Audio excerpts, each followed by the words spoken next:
can I feel the joy of being with you. السلام عليكم ورحمة الله تعالى وبركاته. كنتمنى تكونوا بخير وعلى خير، تكونوا في احسن احوالكم. المهم اليوم جيت نحضر معكم هاد التحليه هادي او المهلبيه بالفخيز. كتجي جوج طبقات، كتجي رائعه لا في المصدر ولا في المذاق. المهم هنايا غادي نشارك معكم هنايا في هاد الفيديو هذا جوج ديال الوصفات، خليكم حتى لاخر الفيديو. المهم بالنسبه لنا غنبدا بهاد التحليه، هي الاولى اللي كتجي رائعه في المذاق، يعني واحد المذاق ديالها رائع، كتجانس ديك المهلبيه يعني في الطبقه الاولى بالنكهه ديال الزهر، والطبقه الثانيه ديال الخيز كتجي واحد المذاق رائع. واما الوصفه الثانيه غادي تكون ان شاء الله بانكيك، حتى هما غنزينهم بالشكلاط والفخيز حتى هو. المهم خليكم معايا حنا حتى لاخر الفيديو باش تشوفوا معايا الوصفه والطريقه ديال التحضير. المهم الا عجبتكم الوصفه بطبيعه الحال ما تنساوش ديروا لي لايك واشتراك في القناه، واش التعليق يكون زوين. بالنسبه لهنايا غادي نبدا بهاد التحليه او المهلبيه هي الاولى. بالنسبه هنا المكونات ديالها، يعني الطبقه الاولى اللي غنحتاجو، انا كناخذ عندي مكونات ديالهم جد بسيطه، يعني نفس كنت ديجا شاركتها عندي فيديو في القناه المهلبيه، ولكن بدون يعني ماشي بهاد الطبقه الثانيه. بما ندوزو هنايا عندي كنحتاج هنا مايزينا او نشا 2 معالق كبار. عندي هنايا السكر 3 ديال المعالق. سكر فاني. عندي طرو ديال الحليب. وهنا كنحتاج الزهر او المزهر. صافي هادو هما المكونات يعني اللي كنحتاج. ممكن لكم هاد السكر فاني تقدروا تعوضوه بهذيك الساشي ديال الفاني ديال الزهر بالنسبه للزهر. صافي غادي ندير، ناخذ كاسرونه غادي ندير فيها الحليب، يطرو ديال الحليب. بغيتو هذا تضاعفوا الكميه اولا تنقصوا الكميه على حسب يعني نتوما شحال بغيتو. غادي ندير هنايا السكر فاني.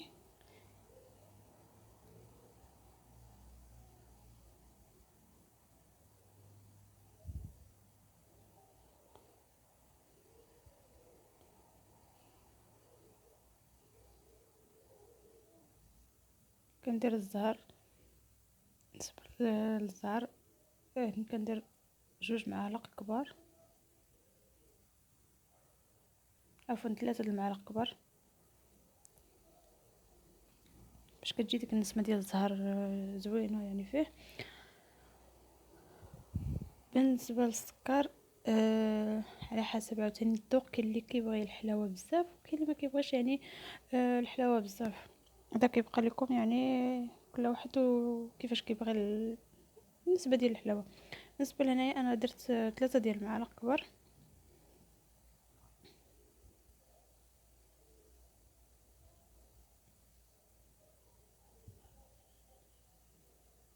والمايزينا ولا النشا، انا نسيت وذكرت انني 2 معالق، لا خصكم 3 ديال المعالق، بحيث باش هكا كتجينا معقده شويه.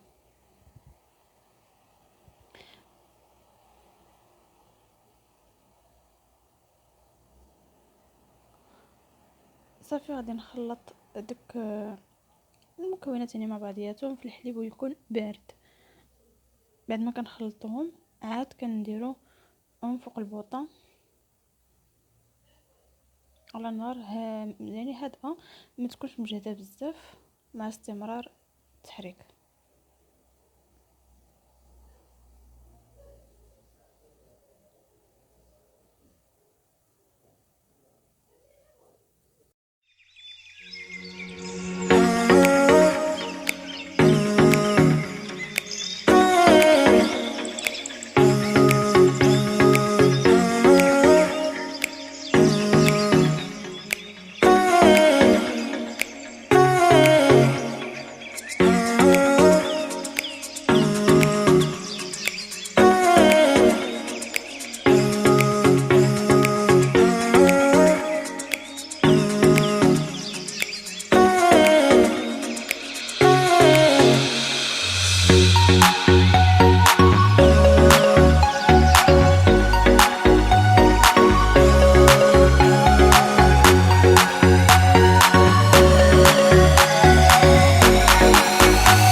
صافي هنا الخليط ديالنا كيف كتشوفوا يعني تقال بهذا الشكل هكا. غادي نحيدوه من فوق البوطه. صافي غادي نبدا نكب في زليفات هكا ولا كويسات، المهم على حسب نتوما شنو بغيتو. وما غاديش نعمر الكيسان بزاف، يعني غير هكا نص زلافه. صافي غادي نخليهم هنا في هذا في الكوزينه، يعني نخليهم ما ندخلهمش للثلاجه، غادي نخليهم هكا حتى يبردوا. عاد بعد غادي ندوز هنايا باش نحضر معكم الطبقه الثانيه. بالنسبه للطبقه الثانيه كنحتاج فيها هنايا فخيز، الفلو ديال الفخيز. ويمكن لكم ديروا يعني يا اما الفلون ديال الفخيز يا اما الفلون ديال الفاني. هادو هما يعني جوج ديال يعني اللي يمكن لهم يتمشاو هنايا. صافي وغادي نحتاج هنايا السكر. صافي فقط هادو هما المكونات اللي غادي نحتاج. غادي ناخذ هذاك الفخيز وغادي نقطعو قطع صغيره هكا باش يسهل عليا الطحين.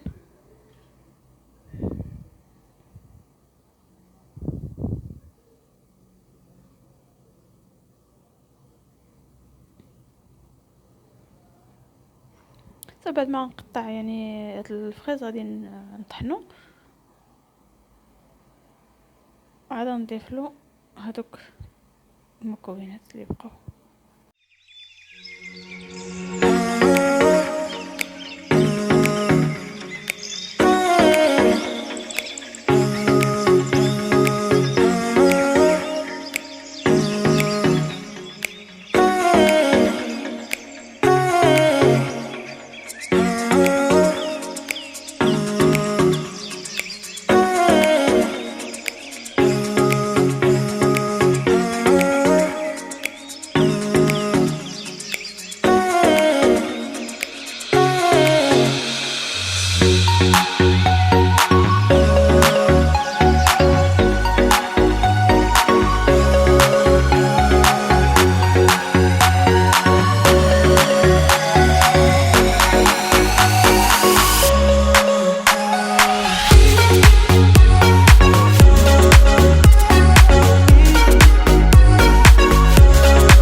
هنا من بعد ما قطعت هذاك الفريز غادي نديرو في الطحان، يعني اللي غادي نطحن فيه.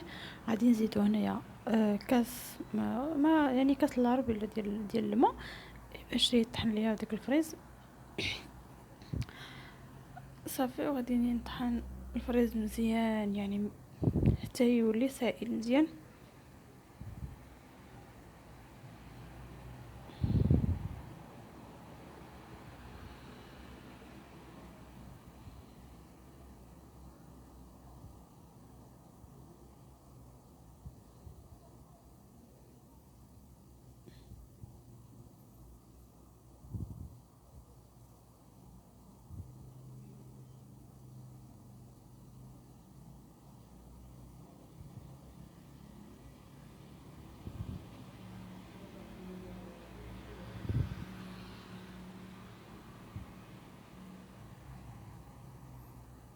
هانتوما كما كتشوفوا. صافي غادي ناخذ واحد الجبانه، غادي نكب فيها هذاك الفريز اللي طحنت باش نزيد عليه يعني العناصر اللي بقاو.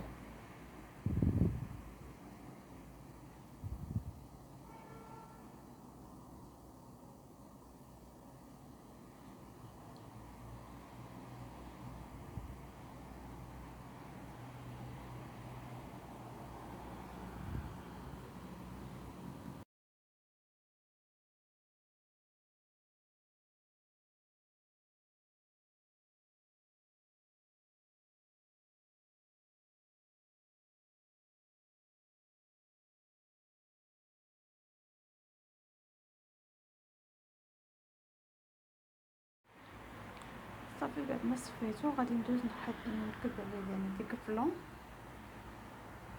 وغادي ندير هنا 4 المعالق ديال السكر. بالنسبه هنايا الا كان عندكم فلو يعني ديال اللي فيه كيكون فيه السكر ديروا غير 3 المعالق، اما الا كان هاد فلو يعني اللي بلا سكر كنديروا 4 ديال المعالق. والحلاوه راه كتبقى اختياريه. غادي نخلط هادشي مزيان، ومن بعد هنا غتشوفوا معايا غادي ندوز باش نصفيه باش هكا ديك الحبيبات ديال الفريز مي هكا مي هذا مي يكونوا كناكلوه زعما ما يجيناش داك الحبيبات فمنا، تجينا الكريمه يعني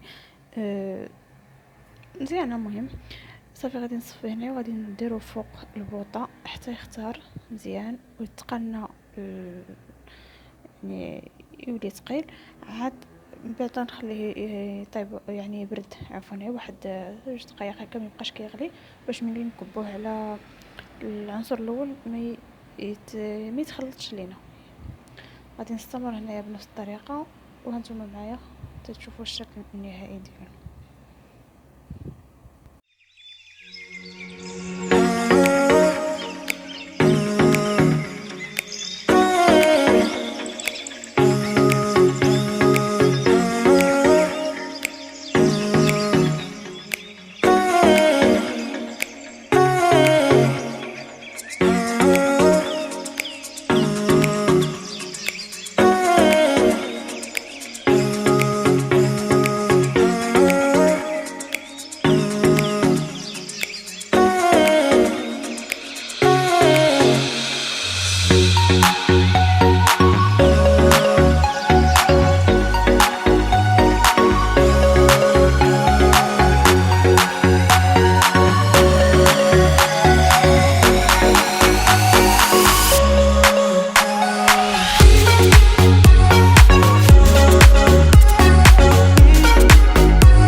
هنا صافي بعد ما خليتها بردات واحد شويه كنبدا يعني باش ما كتبقاش تغلي واحد 2 دقائق صافي، وكنكبها على ديك المهلبيه اللي درنا في الاول كتكون ديك الساعه بردات.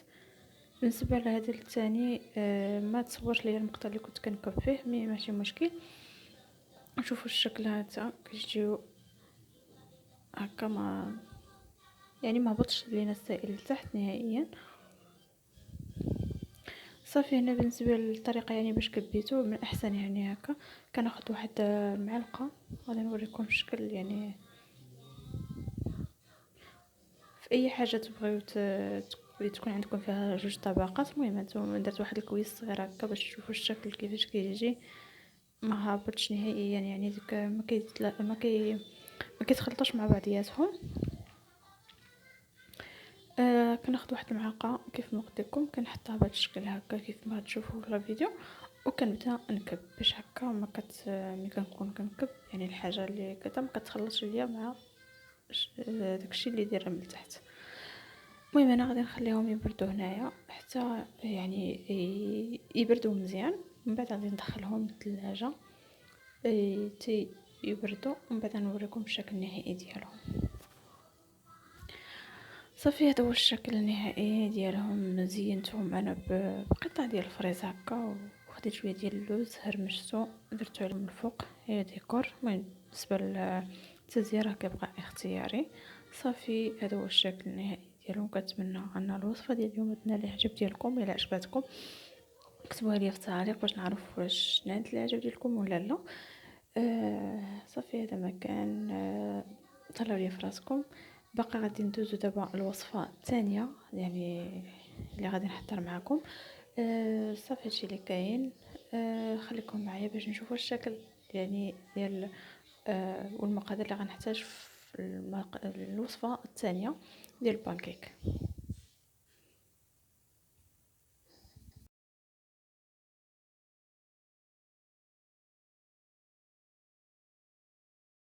اما بالنسبه للوصفه الثانيه ديال البانكيك هنايا غنحتاج كاس كبير ديال الحليب ما يعادل 2 كيسان ديال العنبه. عندي هنا الزيت، السكر، السنيده، قبصه ديال الملحه، 2 بيضات، وعندي هنايا طحين يعني ما عرفتش يعني تلتي عاد نقدر نقول لكم شحال احتاجيت. وهنايا عندي بالنسبه للتزيين عندي فريز ونوتيلا. ممكن لكم يعني تزيين ديروا البنان ونوتيلا، المهم اي شوكولاته عندكم. وعندي ساشي ديال الفاني وساشي واحد ديال الخمارات بيكي باودر. كناخد واحد الاناء اللي غنخدم فيه، كندير 2 بيضات. بالنسبه للبيض المهم انا كندير ليه بهذه الطريقه هكا باش الا كانت يعني شي بيضه خاسره ما تخسرش ليا هكا المكونات يعني الباقيه او البيض اللي قبل منه. غادي ندير البيضه الثانيه الاولى وندير الثانيه. دائما اعتمدوا على هذه الطريقه هذه باش ما يتخسرش لكم كاع حتى الا درتو وحده كانت مزيانه في الاول ودرتو الثانيه تقدر تطلع خاسره غتخسر لينا كلشي. بالنسبه للسكر عندي ندير هنا انا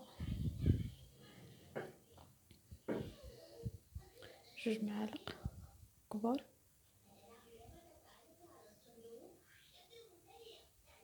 ساشي واحد ديال الفاني،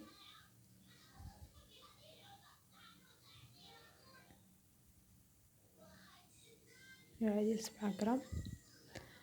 عندي قبصه ديال الملحه غير قبيصه باش هكا كتحيد لنا ديك الصفوريه ديال البيض. وغادي ناخد هنايا 2 معالق ديال الزيت المائده.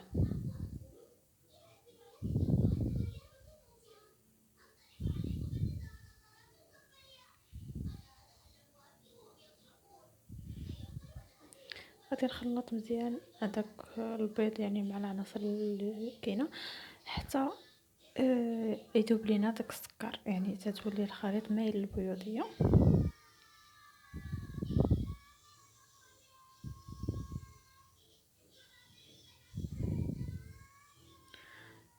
بغيتو تخدموا بالطراب الكهربائي ولا بالطراب اليدوي كيبقى لكم الاختيار. انا بالنسبه لي خدمت به الطراب اليدوي. بالنسبه يعني الناس اللي ما عندهمش الطراب الكهربائي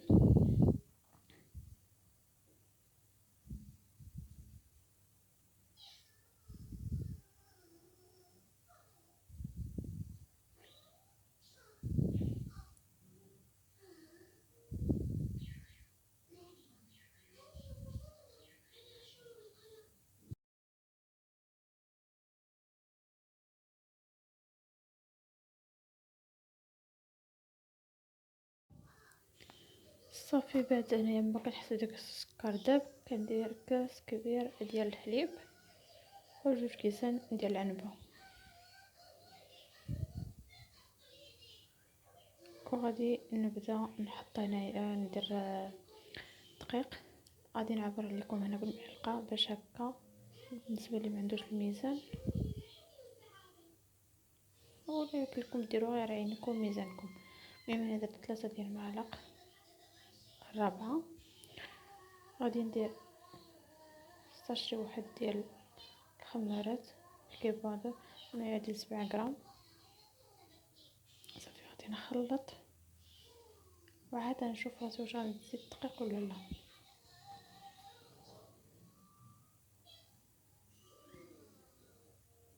ضروري تخلطوا مزيان باش ديك الطحين ما يبقاش مكور لينا.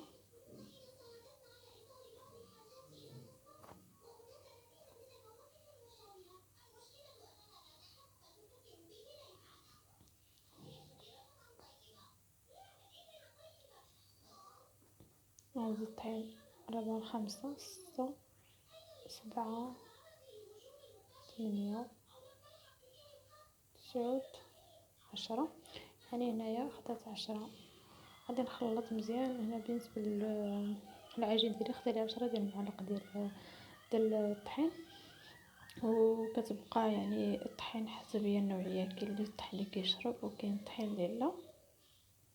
نتوما عينكم ميزانكم ما تكونوا كتخلطوا يبان لكم. بالنسبه للخليط خصو يجي بحال الشكل ديال الكيكه يعني.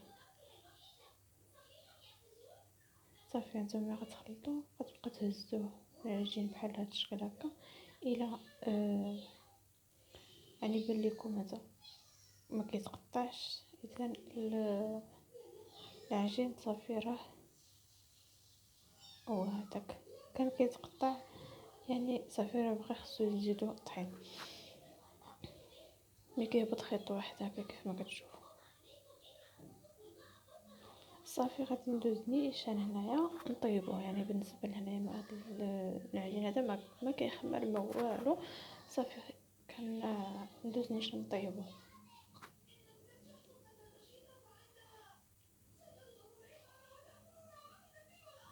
خديت مقله هنايا كندير بالنسبه للعافيه يعني كتجي متوسطه. غادي نبدا نطيب البانكيك ديالي. كنقلب هنا المقله واش سخونه ولا لا. بعد ما كتسخن المقله كنبدا نحط فيها يعني العجين. هذا هو يعني كتشوفوا العجين كيف كيكون، ماهوش جاري بزاف في نفس الوقت ما قاصحش. نحاول نقادها باش ما تجينيش غليظه بزاف.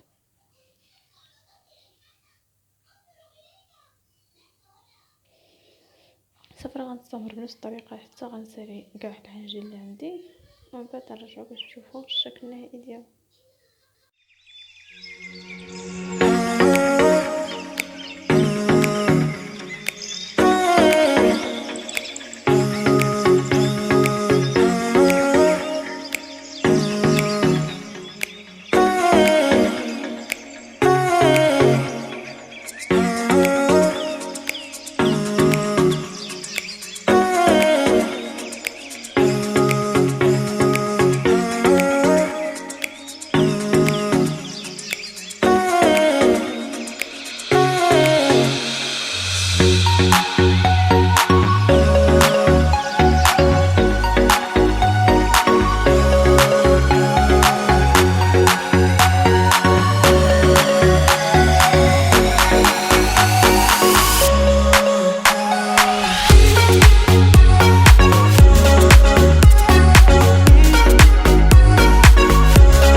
صافي انا بعد ما ساليت البانكيك ديالي كامل كيف ما كتشوفوا كناخذ الفغيز هكا كنقطعو بشرائح هكا كنبدا نزين به. صافي هنا شوفوا البانكيك كي كيجي رائع في المنظر ديالو ويرطب. بالنسبه لهنايا ضروري كيف ما قلت لكم النار تكون يعني متوسطه باش هكا ما يجيش محمر من برا ومعجن، يعني تجي باقي فيها العجينه من الداخل ما يطيبش منين من الداخل. صافي المهم كناخذ الشكلاط هنايا وكنبدا ندير هكا خطيطات صغار. بالنسبه للتزيين راه كيبقى اختياري كل واحد وكيفاش يبغي يزين.